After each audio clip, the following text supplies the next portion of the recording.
নমস্কার। শ্রী শ্রী মায়ের কথা এই অনুষ্ঠানের 25তম পর্বে আপনাদের স্বাগত। আপনারা এই অনুষ্ঠান দেখছেন কোষ্ঠী পাথর প্রাণারাম ইউটিউব চ্যানেলে, যেখানে প্রত্যেক সপ্তাহের শনিবার সম্প্রচারিত হয় এই শ্রী শ্রী মায়ের কথা অনুষ্ঠানটি। শুরুর সময় থাকে সন্ধে 6টা, আর প্রাণারাম বাংলা ইউটিউব চ্যানেলে সপ্তাহের প্রত্যেক দিন সম্প্রচারিত হয় কথায় কথায় কথামৃত। শুরুর সময় থাকে রাত্রি 9টা।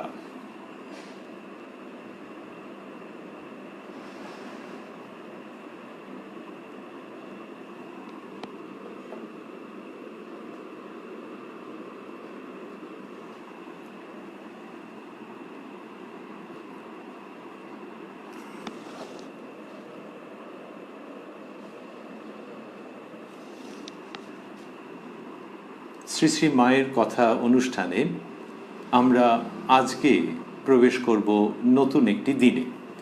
এই অনুষ্ঠানটিতে আমরা রয়েছি ওই একই নামের যে মহাগ্রন্থ শ্রী শ্রী মায়ের কথা সেইটিতে, যেখানে শ্রীমা সারদা দেবীর জীবনের স্মৃতিকথা, অমূল্য স্মৃতিকথা সন্নিবেশিত হয়েছে। তার মধ্যে প্রথম যে স্মৃতিকথাটি মহামূল্যবান, শ্রীমতী সরজু বালার লিখিত, সেই স্মৃতিকথাটির মধ্যে আমরা রয়েছি। আজকে নতুন দিনের প্রসঙ্গে প্রবেশ করবার আগে যুগপৎ ঠাকুর ও মাকে স্মরণ প্রণাম করে নেব আমরা। জননীং শারদাং দেবীং রামকৃষ্ণং জগদ্গুরুং পাদপদ্মে তয়ো শ্রিত্বা প্রণমামি মুহুর্মুহুঃ। 21শে শ্রাবণ, মঙ্গলবার, অমাবস্যা 1325। এটি হচ্ছে ইংরেজি 6ই অগস্ট 1918 প্রসঙ্গ। আজ গিয়ে দেখি মা উত্তরের বারান্দায় বসে জপ করছেন। খানিক পরে 5-6টি মেয়ে লোক মাকে দেখতে এলেন। এটি মা কোথায় অবস্থান করছেন আমরা আগে পেয়েছি, বাগবাজারে বিখ্যাত শ্রী শ্রী মায়ের বাড়ি যেটি, সেইখানে মা স্বগৃহে অবস্থান করছেন। সরজুবালা কোথায় রয়েছেন? তিনি বাগবাজারে একটি বাড়ি নিয়ে থাকছেন। এমনিতে তার বাড়ি বালিগঞ্জে, কিন্তু মাকে দর্শন প্রণামের সুবিধে হবে বলে তিনি রয়েছেন বাগবাজারে। বললেন যে গিয়ে দেখি মা উত্তরের বারান্দায় বসে জপ করছেন। খানিক পরে 5-6টি মেয়ে লোক মাকে দেখতে এলেন। তাঁরা ঠাকুর প্রণাম করে বসতেই মা জপ শেষ করে তাঁরা কোথা হতে আসছেন জিজ্ঞাসা করলেন।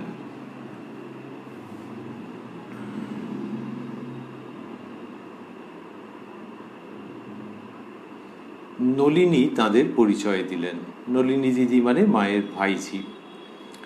শুনলাম তাদের মধ্যে একজন চিকিৎসার জন্য এসেছেন, পেটে টিউমার হয়েছে। ডাক্তার সাহেব বলেছেন অস্ত্র করতে হবে। তাই শুনে তিনি বড় ভয় পেয়েছেন। কে জানে কেন মা এদের কাউকে পায়ে হাত দিয়ে প্রণাম করতে দিলেন না। তারা ওই জন্য বারবার প্রার্থনা করলেও স্বীকৃতা না হয়ে বললেন ওই চৌকাঠ হতে ধুলো নাও। তারা শেষে অসুস্থ মেয়েটিকে দেখিয়ে বললেন আপনি আশীর্বাদ করুন যেন ও সেরে উঠে আবার আপনার দর্শন পায়। মা ভরসা দিয়ে বললেন ঠাকুরকে ভালো করে প্রণাম করো, উনিই সব। পরে যেন একটু অতিষ্ঠভাবে বললেন তবে তোমরা এখন এসো, রাত হলো। তারা ঠাকুর প্রণাম করে চলে যাবার পর বললেন গঙ্গা জল ছিটিয়ে ঘর ঝাঁট দিয়ে ফেলো, ঠাকুরের ভোগ উঠবে। বউ আদেশ পালন করলে মা উঠে এসে নিচের বিছানায় শুয়ে গায়ের কাপড় খুলে ফেলে আমার হাতে পাখা দিয়ে বললেন বাতাস করো তো মা, শরীর জ্বলে গেল। গড় করি মা কলকাতাকে।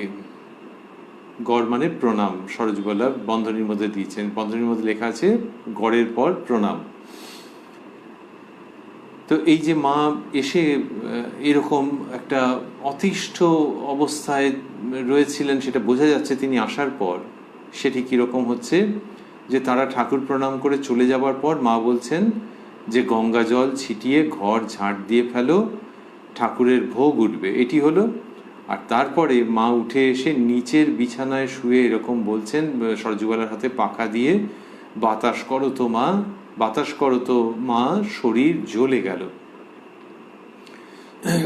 গড় করি মা কলকাতাকে। এইবার গড় করার প্রসঙ্গ কেন? মা বলে চলছেন, কেউ বলে আমার এ দুঃখ, কেউ বলে আমার ও দুঃখ আর সহ্য হয় না। কেউ বা কত কি করে আসছে, কারো বা 25টা ছেলে মেয়ে, 10টা মরে গেল বলে কাঁদছে। মানুষ তো নয়, সব পশু পশু। সংযম নেই, কিছু নেই। ঠাকুর তাই বলতেন, ওরে 1 সের দুধে 4 সের জল, ফুঁকতে ফুঁকতে আমার চোখ জ্বলে গেল। কে কোথায় ত্যাগী ছেলেরা আছিস, আয় রে কথা কয়ে বাঁচি। ঠিক কথাই বলতেন। জোরে বাতাস করো মা, আজ বেলা 4টে হতে লোক আসছে, লোকের দুঃখ আর দেখতে পারি না। লোকের দুঃখ দেখে শ্রী শ্রী মায়ের যে ক্লেশ হচ্ছে সেটির প্রসঙ্গ উল্লেখ করা ছাড়াও তিনি বলছেন যে কেউ বলে এ দুঃখ, কেউ বলে আমার ও দুঃখ আর সহ্য হয় না। এইবার বলতে বলতে বললেন, কেউ বা কত কি করে আসছে, কারো বা 25টা ছেলে মেয়ে, 10টা মরে গেল বলে কাঁদছে। মানুষ তো নয়, সব পশু পশু। এই যে সংযমহীনতা, সেইটা দেখে মায়ের শুধু কষ্ট হচ্ছে তাই নয়, তিনি স্বচ্ছন্দভাবে কথা বলতে পারছেন না। জগৎ জননী, সর্বংসহা মা, কিন্তু তিনিও যেখানে সংযমের একান্ত অভাব দেখছেন সেইখানে তার কষ্ট হচ্ছে। তিনি যেন নিজেকে ঠিক তাদের কাছে মেলে ধরতে পারছেন না জননী রূপে, অনেক চেষ্টা করেও করতে পারছেন না। আমরা দেখছি যে যিনি এসেছিলেন যারা, মা তাদেরকে পাদস্পর্শ করতে দিলেন না, বললেন ওই চৌকাঠ হতে ধুলো নাও। এই যে তিনি মা সকলকে অভয় আশ্রয় দিচ্ছেন, এখানেও তাদেরকে নিশ্চয়ই মনে মনে সেই আশ্রয় দিচ্ছেন, কিন্তু বাহ্যত একটা তো কোথাও সীমারেখা আছে, লক্ষণ রেখা আছে, যেখানে কিনা ওই অসংযত জীবন, ওই ভোগ আসক্তির বাড়াবাড়ি, সেইটা দেখে কষ্ট হচ্ছে, আর বেশি এগোনো যাচ্ছে না। ঠাকুর শ্রীরামকৃষ্ণের ক্ষেত্রে এটি খুব তীব্র এবং সুস্পষ্ট ছিল, খুবই সেটা সারফেসে ছিল, যে যদি মনোভাব ঠিক না হতো ঠাকুর তার সঙ্গে কথাই বলতে পারতেন না, স্পর্শ প্রণাম করা তো দূরের কথা, কিন্তু ভেতরে ভেতরে কষ্ট হতো।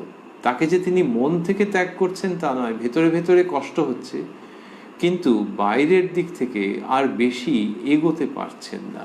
এখনকার ভাষায় বলা হয় আউটরিচ, কিন্তু সেই আউটরিচেরও তো একটা সীমানা রয়েছে।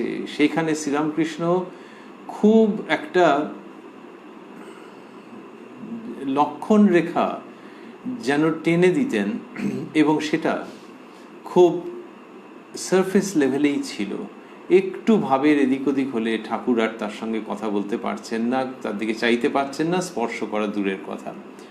শ্রী শ্রী মাকে সেখানে দেখা যাচ্ছে যে তিনি অনেকটা পর্যন্ত সহ্য করে নিচ্ছেন, অনেকটা পর্যন্ত কাছে আসতে দিচ্ছেন, কিন্তু তবুও একটা জায়গায় এসে তারপরে আর পেরে উঠছেন না, যার জন্য বলছেন যে কারো বা 25টা ছেলে মেয়ে, 10টা মরে গেল বলে কাঁদছে। মানুষ তো নয়, সব পশু পশু।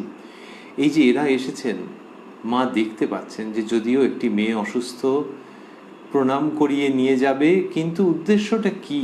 উদ্দেশ্য হচ্ছে যে এরকম একটা কিছু পদ্ধতির মধ্যে দিয়ে সে ভালো হয়ে যাবে, তো তাতেও তো মায়ের কেন আপত্তি থাকবে? কিন্তু এই যে অসংযত জীবন, তার ফলে এই মেয়েটা ভালো হয়ে গেলেও ভালো হয়েই যাক, ঠাকুরের ইচ্ছে, কিন্তু তারপরেও এদের দুঃখ কি দূর হবে?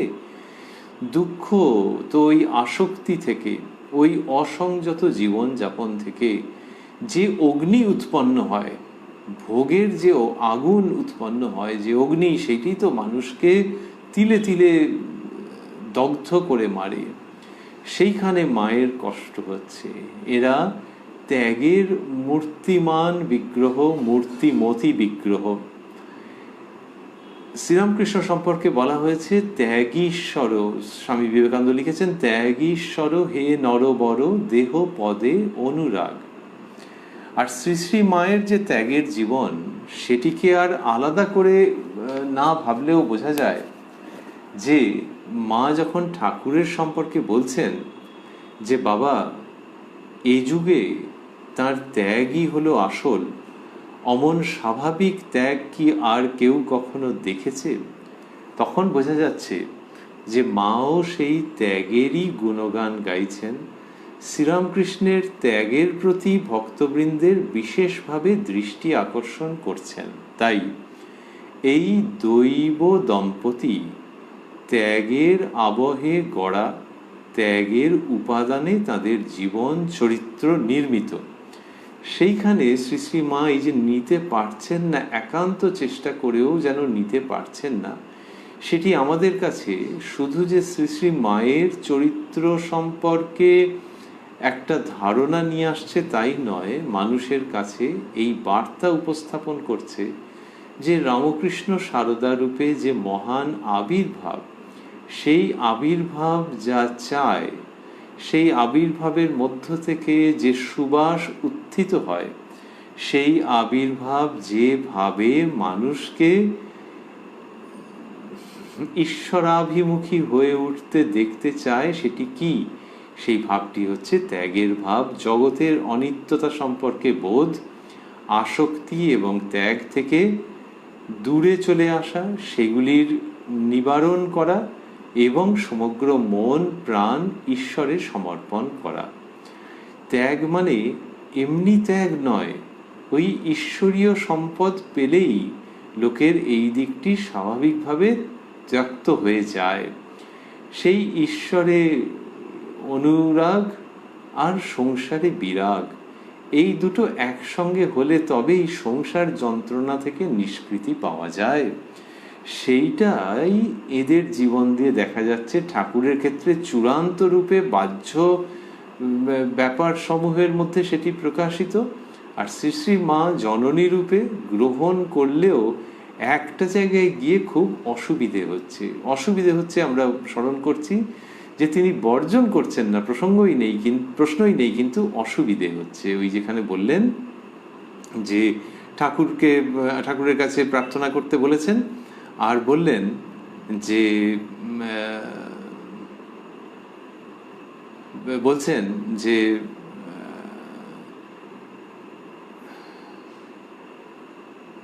জোরে বাতাস করো মা, আজ বেলা 4টা হতে লোক আসছে, লোকের দুঃখ আর দেখতে পারি না, এই কথা বললেন। আর কি বলেছেন? বলছেন যে কেউ বলে আমার এ দুঃখ, কেউ বলে আমার ও দুঃখ, আর সহ্য হয় না। এইখান থেকে বোঝা যাচ্ছে যে মানুষের কল্যাণের জন্যে তার যে আকুতি, সেটি তো অনিঃশেষ, শেষ হয় না সেটা। কিন্তু ওই ত্যাগের যেখানে কমতি, আসক্তির যেখানে প্রাচুর্য, প্রচণ্ড আসক্তি, সেইখানে তার কষ্ট হচ্ছে। এবং এই কলকাতা শহরে তিনি দেখছেন যে এ কি অবস্থা এদের। সেই জন্য বলছেন গড় করি মা কলকাতাকে গড় করছেন।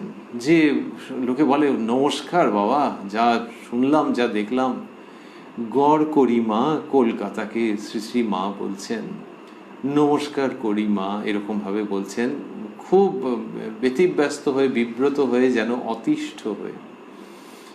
কলকাতা কথাটি বললেন, তিনি তো উদ্বোধন বাড়িতে রয়েছেন, মায়ের বাড়ি যেটি বাগবাজারে, সেখানে রয়েছেন, এবং কলকাতার মানুষের কথা আসছে। সেই সঙ্গে আমরা খেয়াল রাখছি যে সেই সময় কলকাতা হচ্ছে ভারতবর্ষের রাজধানী, ভোগেরও রাজধানী বটে। তা সেখানে কলকাতার লোকগুলোকে দেখে দেখে মানে একেবারে কি অবস্থা এদের, অসংযত জীবনযাপন। সেই শহর কলকাতার নাম মাথায় রেখে আমরা ভাবছি ঠাকুর শ্রীরামকৃষ্ণ এই মা শারদাকে বলেছিলেন দেহাবসানের কিছুকাল মাত্র আগে, কলকাতার লোকগুলো অন্ধকারে পোকার মতো কিলবিল করছে, তুমি তাদের দেখো। ওই যে কলকাতার লোকগুলো যে কিভাবে পোকার মতো কিলবিল করে, মা সেই সময় বাহ্য দৃষ্টিতে দেখতে গেলে জানতেন কিনা সন্দেহ। তিনি তো স্বামীর সঙ্গে দক্ষিণেশ্বরে, শ্যামপুকুরে, কাশীপুরে থেকেছেন, নিশ্চয়ই কলকাতার ভক্তদের কিছু লক্ষণ দেখেছেন, কিন্তু ঠাকুর শ্রীরামকৃষ্ণ অনেক বেশি কলকাতার লোকেদেরকে দেখেছেন। আর সেইখান থেকে তিনি মাকে বলছেন। আর এই আমরা পাচ্ছি 6ই আগস্ট 1918 উদ্বোধন বাড়িতে বসে মা বলছেন, উদ্বোধন বাড়িতে মা বলছেন, গড় করি মা কলকাতাকে। এই অবস্থা। কলকাতা মানচিত্রের মধ্যে একটা জায়গা, তো সেই কলকাতা নিয়ে এত বক্তব্য তা নয়। আসলে ওই যে আমরা ভাবছিলাম যে ভারতবর্ষের রাজধানী তথা ভোগ ও ভূমি, ভোগের রাজধানী কলকাতা। তো এই যে ভোগের রাজধানী কলকাতাকে নিয়ে যেটি বলা হচ্ছে সেটি এক অর্থে প্রতীকী, যে আধুনিক যুগে এইরকম অবস্থা মানুষের। শ্রীরামকৃষ্ণ বলছেন যে অন্ধকারে পোকার মতো কিলবিল করছে। পোকায় যেমন কিলবিল করে, বংশবৃদ্ধি করে, আর দিব্যি যেন ফুর্তিতে থাকে, আর না বলাই ভালো। আরে তো পোকা তো ড্রেনের মধ্যে, আরে আরে কি বিচ্ছিরি ব্যাপার স্যাপার। হ্যাঁ, সেই বংশবৃদ্ধি জানি, তা সে আর বলবার কি আছে, নোংরা ব্যাপার। এই কিন্তু যে ওই রকম অবস্থায় আছে সে ভাবছে দিব্যি সুখে আছে। সেই রকম এই ভোগভূমির লোকেরা। আর নিজের সহধর্মিনীকে বলছেন, বৈকুণ্ঠের লক্ষ্মীকে তিনি বলছেন যে ওই ড্রেনের যে পোকা অন্ধকারে পোকার মতো কিলবিল করছে, তুমি তাদের দেখো। এই জীবন, সেইখানে আমরা এই সমস্ত ঘটনা পাচ্ছি। তাহলে মা যদি এদের সঙ্গে খুব খুব করে কথা বলতেন, এরা পাদস্পর্শ করে প্রণাম করে যেতেন, তাহলে দৃশ্যটা কেমন হতো যদি আমরা কল্পনা করি যে হ্যাঁ, মা খুব আশ্রয় দিলেন, কিন্তু তাহলে এই যে ত্যাগের পথে এগিয়ে দেওয়া, বিশুদ্ধ মর্মস্পর্শী, ঈশ্বরের পাদস্পর্শী ত্যাগের দিকে এগিয়ে দেওয়া, সেটি তো আমরা পেতাম না। তো মায়ের জীবনের এই ঘটনাতে দেখছি যে মা ওদের জন্য তার আকুতি রয়েছে। পুনরায় ভাবছি তিনি যখন বলছেন যে কেউ বলে আমার এই দুঃখ, কেউ বলে আমার ও দুঃখ, আর সহ্য হয় না, এবং যখন বলছেন যে আজ বেলা 4টা হতে লোক আসছে, লোকের দুঃখ আর দেখতে পারি না, তার মানে সেখানে তার সেই আকুলতা রয়েছে, এবং নিশ্চয়ই প্রচ্ছন্ন রয়েছে তার অফুরন্ত আশীর্বাদ। কিন্তু সেই সঙ্গে ওই যে ওদেরকে বললেন যে ওই চৌকাঠ হতে ধুলো নাও, চৌকাঠ একটা সীমানা, একটা লক্ষণ রেখা, ওইটাই হচ্ছে আসক্তি এবং ত্যাগের মধ্যেকার লক্ষণ রেখা। মা সেই তার বেশি আর এগোতে দিচ্ছেন না সেই মানুষকে যে গলা পর্যন্ত আসক্তিতে নিমজ্জিত। সুতরাং এই একটি ঘটনার দ্বারা মায়ের জননী ভাবও পাওয়া যাচ্ছে, আবার মা কি চান সন্তানদের কাছ থেকে সেটিও পাওয়া যাচ্ছে অসামান্যভাবে। আমরা যে দিনে রয়েছি তার কিছুদিন আগে মাত্র স্বামী প্রেমানন্দজি মহারাজের দেহাবসান হয়েছে।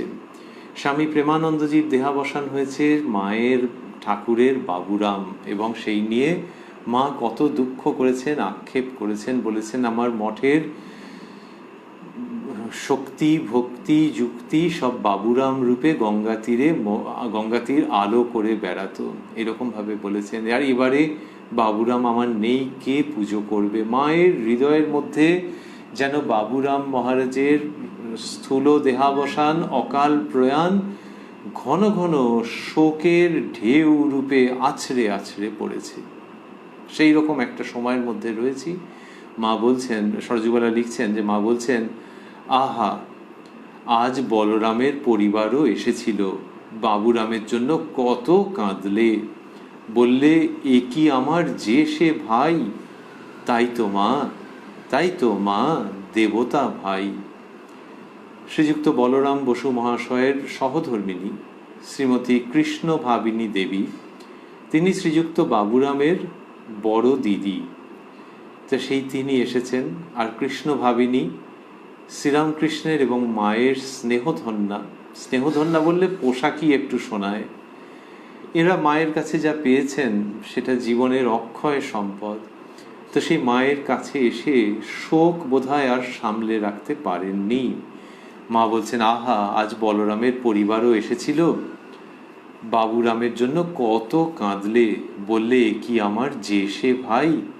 তারপরে মা বলছেন, তাই তো মা, দেবতা ভাই। তারপরে সরজুবালা লিখছেন, খানিক পরে তেল মালিশ করতে বললেন। মালিশ করতে করতে বললুম, মা, ডাল রান্না করে এনেছি, ভক্তেরা খাবেন বলে। মা বললেন, বেশ করেছ। রাখালও দুটো ইলিশ মাছ পাঠিয়েছে। বাবুরাম গিয়ে অবধি সে এখনো মাছ খায়নি। ওই দুঃখের, ওই বেদনার কথা চলছে। এবং মা বলছেন সেটি হচ্ছে যে ওই বাবুরাম মহারাজের দেহাবসানের পর যে দুঃখ হয়েছে, তাতে কি চলছে অবস্থা। রাজা মহারাজের কথা এলো, রাখাল মহারাজজি, উত্তরকালে যিনি স্বামী ব্রহ্মানন্দজি, তার কথা এলো এবং বলছেন, বাবুরাম গিয়ে অবধি সে এখনো মাছ খায়নি। এই রকম শোকের পরিবেশ চলছে। আর তাহলে কি এরকম হলো? এই যে ইনি বললেন যে সরজুবালা বললেন, মা, ডাল রান্না করে এনেছি, ভক্তেরা খাবেন বলে। তখন মা বলছেন, বেশ করেছো, রাখালও দুটো ইলিশ মাছ পাঠিয়েছে। তো বাবুরাম গিয়ে অবধি সে এখনো মাছ খায়নি। তাহলে সব মিলিয়ে যোগ করলে কি দাঁড়ায়? যোগ করলে দাঁড়ায় যে রাখাল মহারাজের এরকম যে অবস্থা,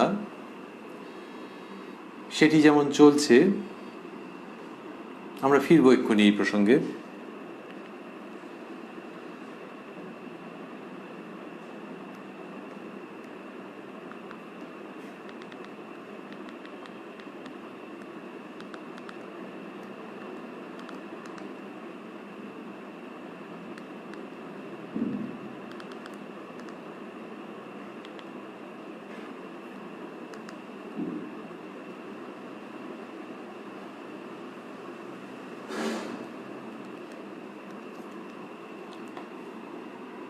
এই যে অবস্থাটি চলছে, এর মধ্যে রাখাল মহারাজ খাননি তো, কিন্তু ভক্তরা তো রয়েছেন, সেই জন্য রান্না হবে।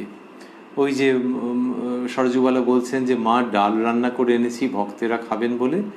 আর মা বলছেন যে রাখালও দুটো ইলিশ মাছ পাঠিয়েছে, তার মানে ভক্তদের জন্য রান্না হবে। কিন্তু রাখাল মহারাজের মনের অবস্থা এইরকম, সেটি শ্রী শ্রী মা বলছেন। তারপর সরজুবালা লিখছেন, এই খাওয়া দাওয়ার প্রসঙ্গ একটু চলছে।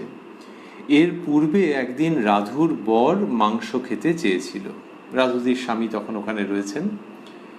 সেই কথা এখন একজন বলায় মা বললেন, এখন এখানে কেমন করে হবে?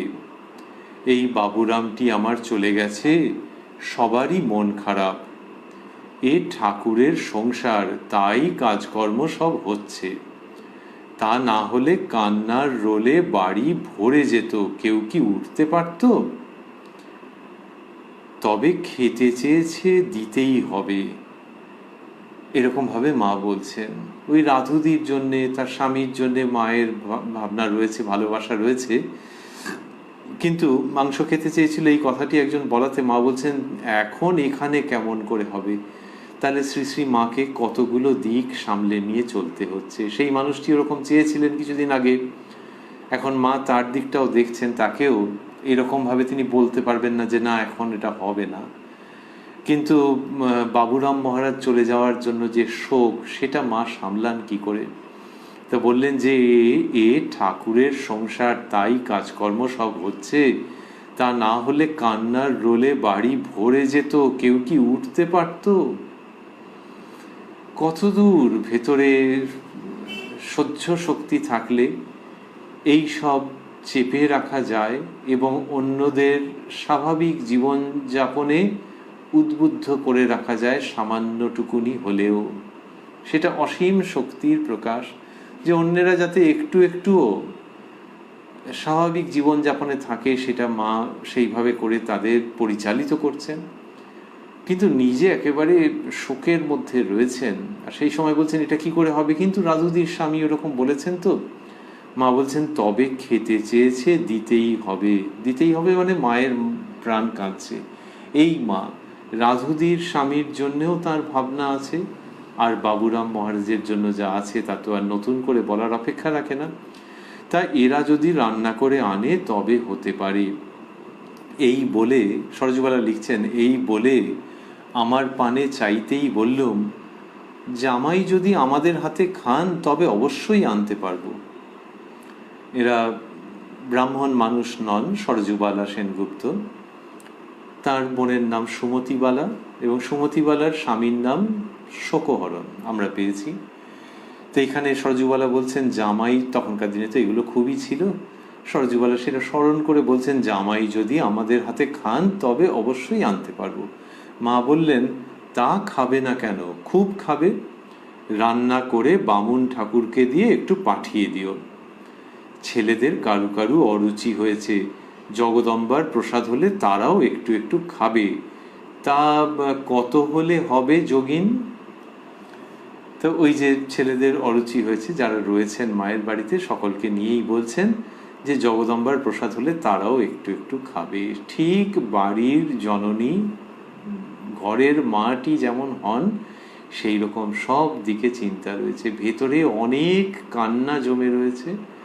কিন্তু যারা এই ইহজগতে রয়েছে সে তো ইহজগৎ ত্যাগ করে চলে গেছে, কিন্তু যারা রয়েছে তাদের দিকটাও তো ভাবতে হবে। খেতেও পারছে না, অরুচিও হয়েছে, মনও নেই, এই তুমি একটুখানি রেঁধে আনবে কিছু। এবারে হয়েছে যে মাংস খেতে চেয়েছে, তো এখন একটু পয়সা লাগবে, দামি তো সেটা। তা বলছেন, মা বলছেন যে তা কত হলে হবে যোগিন? যোগিন মাকে জিজ্ঞাসা করছেন। যোগিন মা বললেন তা 3-4 টাকার কম হবে না। এখন সেকালে 3-4 মানে যে একালে কত আমরা হিসেব করে দেখিনি, কিন্তু অনেকগুলো টাকাই হয়তো হবে। কত হতে পারে? 200-300 টাকা তো হতেই পারে, আরো বেশিও হতে পারে। তার সেটি যোগিন মা বলেছেন যে তা 3-4 টাকার কম হবে না। তখন তো পয়সায় ট্রানজাকশন কত হয়েছে, বিনিময়ের সমস্যা, কেনাকাটা, তো সেখানে 3-4 টাকা।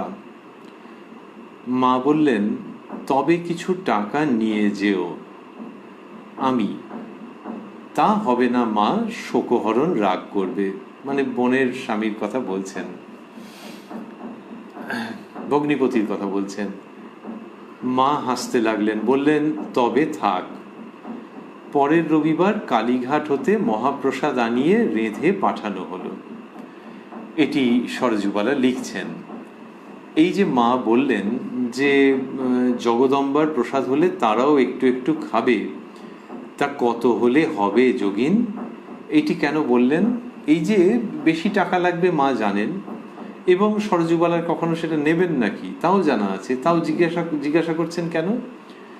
এই যে একটা খরচ সরজুবালা করবেন এবং এই ছেলেদের জন্য মা বলেছেন, তো তাহলে এটা কোথাও একটু থাক হিসেবের মধ্যে। অনেকে রয়েছেন তো এই মায়ের সংসার যাত্রার সূক্ষ্ম জ্ঞানগর্ভ ভঙ্গি, যে একটু সকলেরই জানা থাক যে এর মধ্যে খরচটা কত। নাহলে অনেক সময় কি হয়, যে ব্যক্তি করলেন তিনি প্রত্যাশী নন, কিন্তু তারও তো একটা সম্মান প্রাপ্য, সেটাও হয়তো হলো না। শ্রী শ্রী মায়ের দিক থেকে নয়, কিন্তু অন্য অনেকে যখন রয়েছেন, ওই তো নিয়ে এসেছে, এই সব মজা করে খাও, নিয়ে এসেছে, কিন্তু ব্যাপারটা কস্টলি আছে। মা সেটা যা শুধু উত্থাপন করে দিচ্ছেন, শুদ্ধ উত্থাপন করে দিচ্ছেন যে লেট ইট বি নোন। এইটিতে সরজুবালার দিকটাও রক্ষিত হচ্ছে। অনেক সময় ওই যেটা আমরা ভাবছিলাম যে অনেকে আছেন তো এখন যিনি আনলেন বেশ খরচা করে, অনেকে মিলে হয়ে করে খেলো, কেউ হয়তো বললো ওফ বাবা বড্ড ঝাল হয়ে গেছে, কেউ বললো নুনটা বেশি হয়ে গেছে, কেউ বললো ভালো, কিন্তু এই যে সমালোচনাও করলো, দিব্যি সমালোচনা করে দিল। এখন যিনি এনেছেন তিনি ভাবলেন বাবা খরচের জায়গাটাও তো আছে, আচ্ছা সমালোচনা ঠিক আছে। এটা আমরা লৌকিক দৃষ্টিতে ভাবছি। শ্রী শ্রী মা তার সংসার বড়, সেখানে যদি কেউ বলেন মায়ের ঈশ্বরের সংসার, কিন্তু সেখানে যদি কেউ বলেন, কত রকম মানুষজন রয়েছেন তো। আর সরজুবালার মনের মধ্যে যদি কখনো আঘাত লাগে, যদি কখনো কষ্ট হয়, এই সব নানান রকমের রয়েছে, তো সেইখানে মা ওটা উত্থাপন করলেন যে এই কত লাগবে, তা কত হলে হবে যোগিন, ব্যাস প্রসঙ্গটা উঠে রইল। আর মা যেহেতু প্রসঙ্গ তুলেছেন তাই সরজুবালাকে বললেন তবে কিছু টাকা নিয়ে যেও। সরজুবালা বলছেন তা হবে না মা, শোকহরণ রাগ করবে। মা হাসতে লাগলেন, বললেন তবে থাক। বলে কি হলো, পরের রবিবার কালীঘাট হতে মহাপ্রসাদ আনিয়ে রেঁধে পাঠানো হলো। এবার পরের প্রসঙ্গ, সেটি হচ্ছে 27শে শ্রাবণ সোমবার, আগে ছিল 21শে শ্রাবণ, তার মানে এটি হচ্ছে 12ই অগস্ট 1918 প্রসঙ্গ। এই 6 দিন বাদে সরজুবালা লিখছেন, আজ মায়ের কাছে যেতেই মা বললেন, পাঁঠা বেশ হয়েছিল গো, সব্বাই বেশ খেয়েছে, কেমন করে রাঁধলে? আমি যখন ঠাকুরের জন্য রাঁধতুম কাশীপুরে, কাঁচা জলে মাংস দিতুম, কখানা তেজপাতা ও অল্প মশলা দিতুম, তুলোর মতো সিদ্ধ হলে নামিয়ে নিতুম। তাই মা এরকমভাবে বলছেন সরজুবালার কাছে, এবং বললেন যে সবাই বেশ খেয়েছে, কেমন করে রাঁধলে? ওই মা যেন মেয়ের কাছে জিজ্ঞেস করছেন যে এইসব দারুণ পদ্ধতি তো কী করে শিখলি? সেই যে ভঙ্গি, সেইটা এখানে কি প্রেমপূর্ণ শব্দে উচ্চারিত হচ্ছে শ্রী শ্রী মায়ের শ্রীমুখ থেকে। আর সেখানে তিনি বলছেন ঠাকুরের জন্য রাঁধতুম কাশীপুরে। ঠাকুরের তখন শরীর খারাপ, তখন যারা চিকিৎসা করেছেন তাদের মধ্যে থেকে এসেছে এই সমস্ত পরামর্শ, এই সমস্ত বিধান যে এই করতে হবে। তো মা সেইভাবে করেছেন অল্প পরিমাণে হলেও, এবং বলছেন যে কাঁচা জলে মাংস দিতুম, কখানা তেজপাতা ও অল্প মশলা দিতুম, তুলোর মতো সিদ্ধ হলে নামিয়ে নিতুম। ঠাকুরের তো খাবার কষ্ট ছিল। সরজুবালা লিখছেন, আমি সে বোধহয় জুস হতো মা, জুসের পর বন্ধনীর মধ্যে লেখা আছে শুরুয়া, সে বোধহয় জুস হতো মা, তা হবে। নরেন আমার নানা রকমের মাংস রাঁধতে পারত। এবার মা নিজের রান্নার প্রসঙ্গ ছেড়ে দিলেন, দিয়ে প্রিয় নরেনের কথায় চলে এসছেন। ঠাকুরও এরকম প্রায়ই করতেন।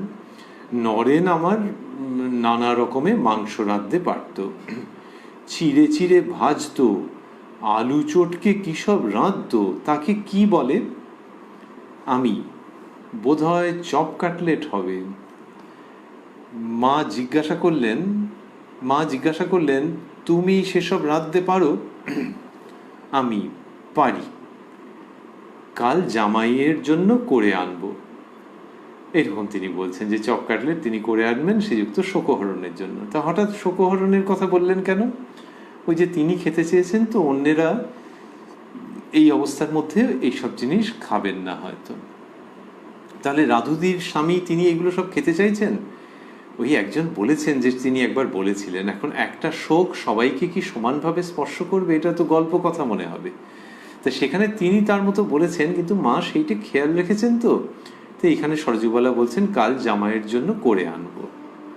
তারপরে এই যে একটু কিছু করে আনার সুযোগ পেয়ে এরা তো ধন্য, সেইটা স্মরণ করতে করতে বা সেইটার প্রসঙ্গে সরজুবালা বলছেন, শোকহরণের বড় ইচ্ছা আপনাকে কিছু খাবার তৈরি করে খাওয়ায়, তা আমি যদি রেঁধে আনি খাবেন আপনি?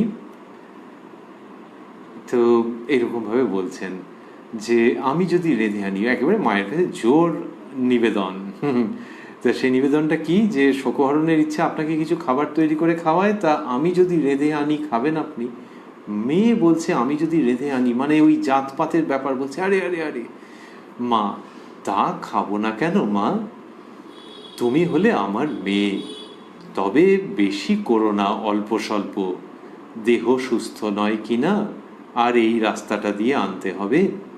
তো মা বলছেন যে বেশি চারটি করে নিয়ে এসো না, আর দেহ সুস্থ নয়, কিন্তু ওই তাহলে অনুমতি দিচ্ছেন ওই জন্যই যে তুমি হলে আমার মেয়ে, এরম বললেন।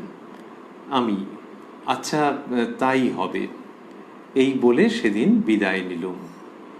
পরদিন কিছু খাবার করে নিয়ে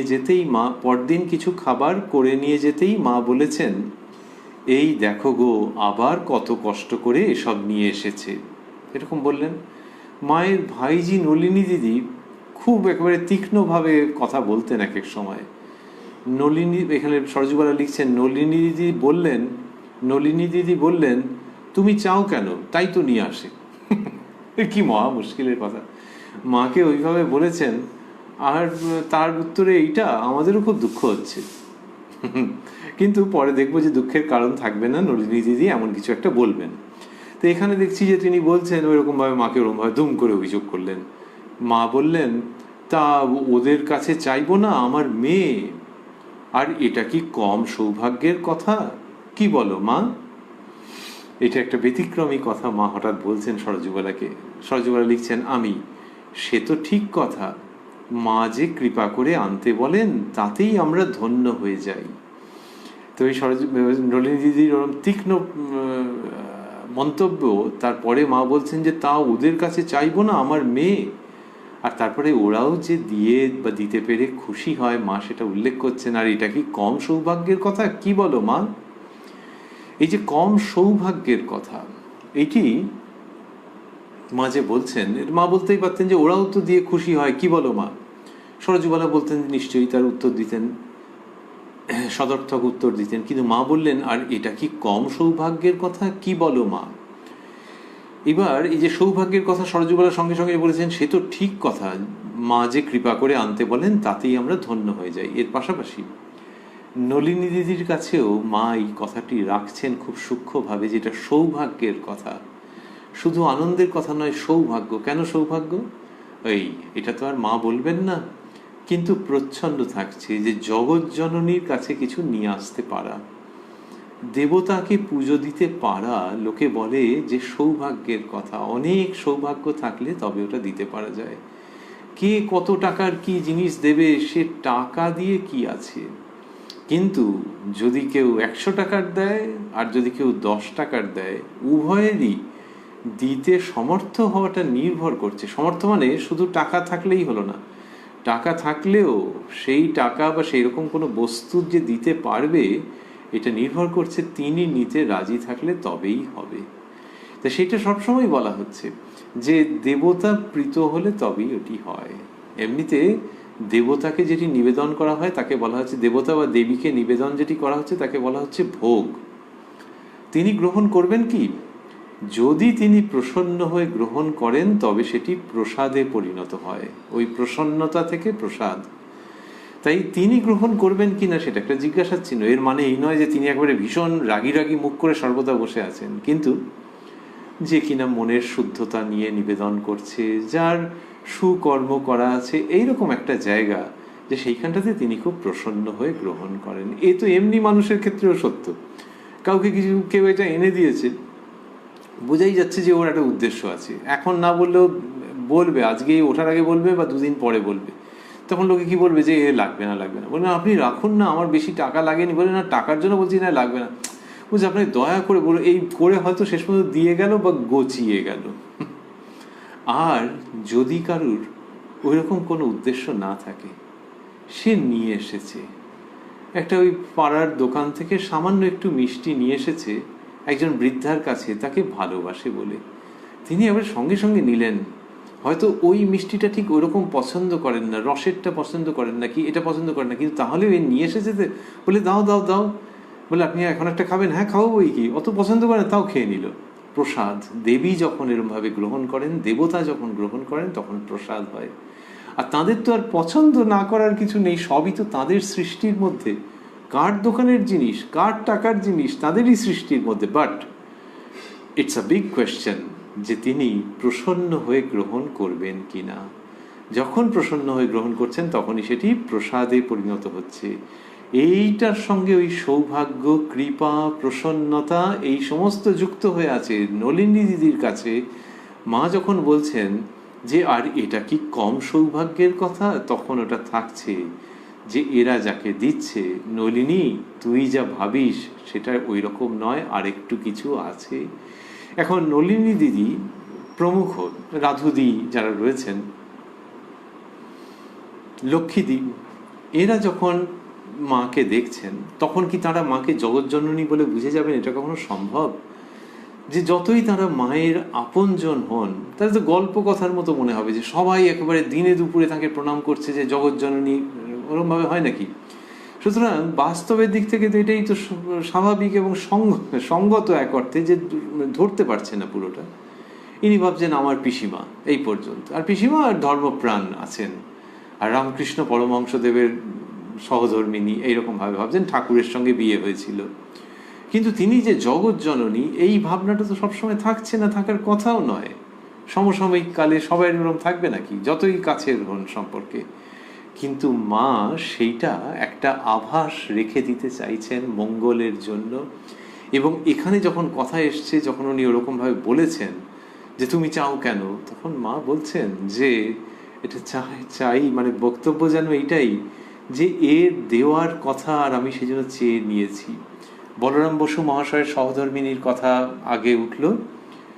যখন বলরাম বাবু শ্রীরামকৃষ্ণের কাছে যাচ্ছেন প্রথম তখন ঠাকুর বলেছিলেন যে ওগো, তোমার কাছে মায়ের অনেক কিছু জমা আছে এখানকার জন্য। অর্থাৎ ঠাকুরের জন্য যে তিনি খরচ করবেন, কার সম্পত্তি, মায়ের সম্পত্তি, সেগুলো বলরাম বাবুর কাছে জমা আছে। কি সুন্দর করে বলা যে তুমি খরচ করবে, তোমাকে খরচ করতেই হবে। আরে তোমার যেগুলো, ওগুলো মা জমা রেখেছেন এখানকার জন্য। এইরকম ভালোবেসে বলা, ভালোবেসে চেয়ে নেওয়া, এবং বলরাম বাবু দিতে পেরে যে কি হয়ে গেছেন ধন্য, সেটা তার সমগ্র জীবন দিয়ে উদ্ভাসিত। যে ঠাকুর কৃপা করে ওটি নিতে চেয়েছেন, আর কি নিতে চেয়েছেন, সামান্য, কিন্তু ঠাকুরের বলাটা কি অসাধারণ, যে মা রেখেছেন তোমার কাছে এখানকার জন্য। এখানেও শ্রী শ্রী মা যখন বলছেন তখন সেই ভঙ্গিটি রয়েছে, যেটা কম সৌভাগ্যের কথা, তার মানে এর দেওয়ারই কথা। আর শ্রী শ্রী মা সেখানে হ্যাঁ বলেছেন, সেই জন্য সে দিয়েছে। দেবীর সঙ্গে ভক্তের মিলন হয়েছে, ভক্ত যেটি চায় সেরকমভাবে দেবীকে নিবেদন করেছে, দেবী প্রসন্না হয়েছেন। ওরে নলিনী, এইগুলো একটু বুঝতে হবে। এরমভাবে যেন মা সংক্ষেপে সূক্ষ্মভাবে ওই কথাটি বললেন যে আর এটা কি কম সৌভাগ্যের কথা, কি বলো মা। এটি দেবী তার ভক্তের কাছ থেকে, তার কন্যার কাছ থেকে যেন জিজ্ঞাসা করছেন, এবং সঙ্গে সঙ্গে সরজুবালা বলছেন সে তো ঠিক কথা, মা যে কৃপা করে আনতে বলেন তাতেই আমরা ধন্য হয়ে যাই। নলিনী দিদি ইজ লিসনিং। সেখান থেকে তার মনে হচ্ছে এদের যে একেবারে মনে হয়নি কখনো যে পিসিমা একজন বিশেষ কেউ, তা নয়। ওই কখনো কখনো মনে হয়েছে, আবার কখনো কখনো সেটি বিস্মৃতিতে চলে গেছে। আজ অনেক রাত্রি হতে তবে গিয়েছিলাম। ভোগের পর প্রসাদ নিয়ে বাড়ি আসবার সময় বললুম, কাল বোধ হয় আসা হবে না মা, এক বিয়ে বাড়িতে নিমন্ত্রণ আছে। আচ্ছা, তা কাল না এলে ভাববো বিয়ে বাড়ি গেছো, এটা বললেন মা। এরম ভাবে বললেন কেন, যে কাল না এলে ভাববো বিয়ে বাড়ি গেছো, মানে আচ্ছা জানা রইলো এরম বললেই তো হতো না। ওই কাল না এলে ভাববো মানে এর জন্য মনের মধ্যে একটা চিন্তা হবে যে কেন আসেনি মেয়েটা। আর সেটা যদি না আসো কালকে, এবং মনের মধ্যে যদি চিন্তা হয়, তখন ভাববো বিয়ে বাড়ি গেছো। যদি তুমি না আসো তাহলে এটা ভাববো, না হলে অনেক রকমের দুশ্চিন্তা হতো যে কেন এলে না, তা সেইটি ভাববো যে বিয়ে বাড়ি গেছে তোমার জন্য, না তাহলে আর দুশ্চিন্তা হবে না। কিরকম অপূর্ব সম্পর্কের উচ্চারণ, উপস্থাপন। সরজুবালা বলছেন ঘিটা সেদিন ভালো ছিল না, ভাজা জিনিসগুলো তেমন ভালো হয়নি। মা বলতে আরেকদিন ভালো ঘিয়ে কয়েক রকম খাবার, পিঠে, ডাল ও তরকারি রেঁধে নিয়ে গিয়েছিল। সরজুবালার বাক্যটি হচ্ছে এরকম, ঘিটা সেদিন ভালো ছিল না, এটা উনি নিজে বললেন। তারপর শ্রী শ্রী মা যেটি বলেছেন সেটি উদ্ধৃতির মধ্যে লিখছেন, ভাজা জিনিসগুলো তেমন ভালো হয়নি। মা বলাতে, তাহলে মা এরকম বলেছেন, মেয়ের কাছে তো বলবেনই যে ভাজা জিনিসগুলো সেরকম হয়নি সেদিন ভালো। সেরকম মা বলাতে আর একদিন ভালো ঘিয়ে কয়েক রকম খাবার, পিঠে, ডাল ও তরকারি রেঁধে নিয়ে গিয়েছিল। খেয়ে মা খুব আনন্দ প্রকাশ করেছিলেন। মায়ের ভাইজি নলিনী দিদির একটু সূচিবাই ছিল, তিনিও সেদিন ওই সব খাবার খেয়ে বলেছিলেন, আমার তো কারুর রান্না রোচে না, কিন্তু এর হাতে খেতে তো ঘেন্না হচ্ছে না। নলিনী দিদির ব্যাপার স্যাপার এবার আমাদের বেশ ভালো লাগছে, যে যাক বাবা, মাকে একটা যা বলে দিয়েছিলেন দুম করে। এইখানে তিনি বলছেন যে কারুর রান্না রোচে না মানে ওই আর কি, নানান রকম মনের মধ্যে আছে যে কে দিয়েছে, কোথায় ঠেকাঠেকি হয়ে গেছে, নানান রকম। আমার তো কারুর রান্না রোচে না, কিন্তু এর হাতে খেতে তো ঘেন্না হচ্ছে না। মা বললেন, কেন হবে, ও যে আমার মেয়ে। পরে আমাকে বলছেন, দেখো সেদিন যে কচু শাকের অম্বল দিয়েছিলে তা আমাকে ওরা দেয়নি। এই মেয়ের সঙ্গে মায়ের কথোপকথন হচ্ছে। আর ওই যখন নলিনী দিদি ওটা বললেন যে আমার তো কারুর রান্না রোচে না, কিন্তু এর হাতে খেতে তো ঘেন্না হচ্ছে না, তখন মা বললেন, কেন হবে, ও যে আমার মেয়ে। কি সুন্দর করে বলা। এবং সে তার কাছেই বলছেন যে কচু শাকের অম্বল দেয়নি। এই যে মায়ের মেয়ের সম্পর্ক কি অসাধারণ, যে ওই জন্যেই এরা বারে বারে বলেছেন যে ঠিক যেন আপনার মা, জন্ম জন্মান্তরের মা কেউ বলেছেন। এবং সেটি অনেকের মনের কথা, যে নিজের মায়ের সঙ্গে যেভাবে কথাবার্তা হতে পারে। লোকে বলে যে মেয়ে বাপের বাড়ি গেছে, বাপের বাড়িগুলো যেমন যেমন হয়, যে এই তুই সেদিন যেটা করেছিলি ভালো হয়নি, আরেকবার পাঠাস তো। বলে, হ্যাঁ মা পাঠাবো। বলে, কালকে আসবি না? বলে, না বিয়ে বাড়ি যাবো। আচ্ছা ভাগ্যিস বললি, নাহলে আমি ভাবতাম কি হলো আজকে আবার আসেনি, কি ব্যাপার। এই ঠিক নিজের মায়ের সঙ্গে যেরকম হয় সেই রকম ভাবে কথাবার্তা। আমরা রয়েছি শ্রী শ্রী মায়ের কথার উদ্বোধন কার্যালয়ে প্রকাশিত যে সংস্করণ আমাদের কাছে রয়েছে তার 48 পৃষ্ঠায়, যেখানে ওই 27শে শ্রাবণ সোমবার অর্থাৎ 12ই অগাস্ট 1918 প্রসঙ্গ সমাপ্ত হচ্ছে।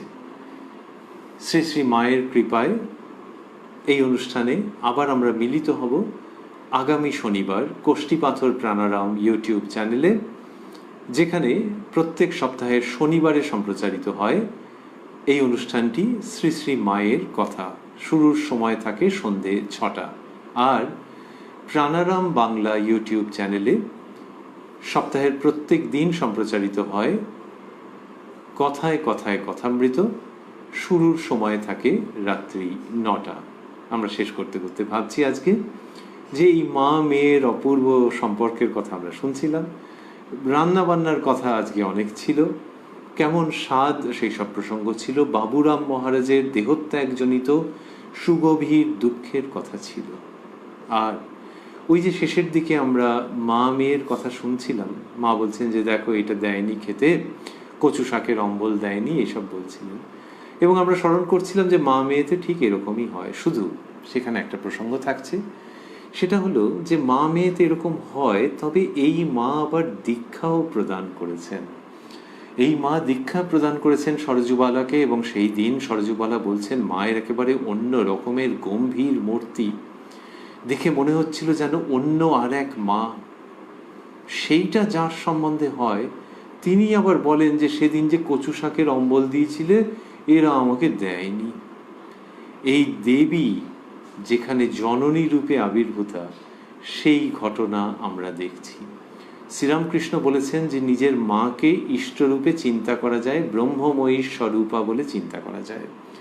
মা ব্রহ্মময়ী স্বরূপা, অবশ্যই তাকে চিন্তা ধ্যান করা যায়, সেটি অধ্যাত্ম সাধনার অন্যতম অঙ্গ হতে পারে কারো। তাহলে নিজের জননীকে দেবী রূপে ভাবা।